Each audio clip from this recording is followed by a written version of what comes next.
সবাইকে স্বাগত জানাচ্ছি দৈনিক খবরের কাগজের ডিজিটালে। দর্শক, দৌলতদিয়ায় যে মর্মান্তিক বাস দুর্ঘটনা গতকাল ঘটেছিল সেটি আসলে সারা দেশের মানুষ জানে এবং সংবাদ মাধ্যমে সারা পৃথিবীতে আসলে ছড়িয়ে গেছে। সেই ঘটনার সর্বশেষ আপডেট হলো 26টি মরদেহ উদ্ধার করা হয়েছে এবং এই 26টি মরদেহের মধ্যে 25টি পরিবারের কাছে হস্তান্তর করা হয়েছে। একটি মরদেহ, একজন নারীর মরদেহ এখনও সদর হাসপাতালে রয়েছে এবং এই নারীর বাড়ি হলো দিনাজপুরে।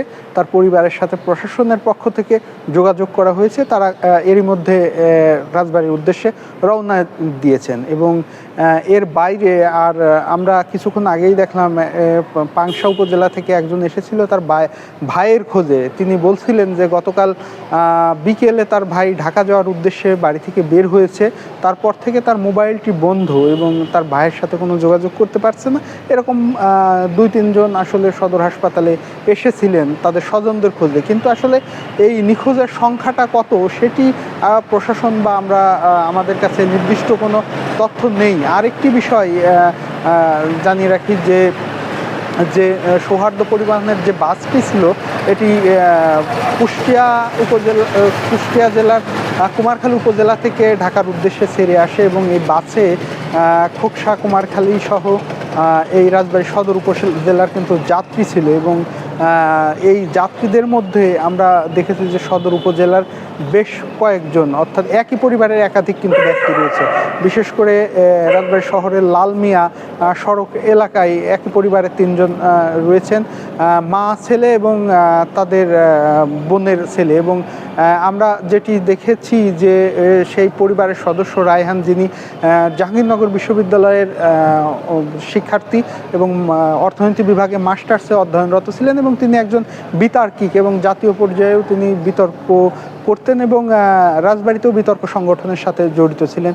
এর বাইরে রাজবাড়ী শহরের সজ্জনকান্দা এলাকায় স্বামী স্ত্রী রয়েছেন এবং তার স্ত্রী একজন ডাক্তার, স্বামী ব্যবসায়ী। তারা আসলে পরিবারের সাথে ঈদ করে ঢাকায় ফিরছিলেন। এছাড়া দাঁতশী ইউনিয়নে 2 শিশু রয়েছে একই পরিবারের। আমরা এই পরিবারগুলো তাদের বাড়িতে গিয়েছি, দেখেছি যে একেবারে শোকাবহ পরিস্থিতি, যেটি আসলে ভাষায় বলা যাবে না এবং সেই পরিবার তাদের স্বজন হারিয়ে সেই এলাকা কিন্তু শোকে স্তব্ধ এবং এলাকাবাসীও কিন্তু শোকাহত।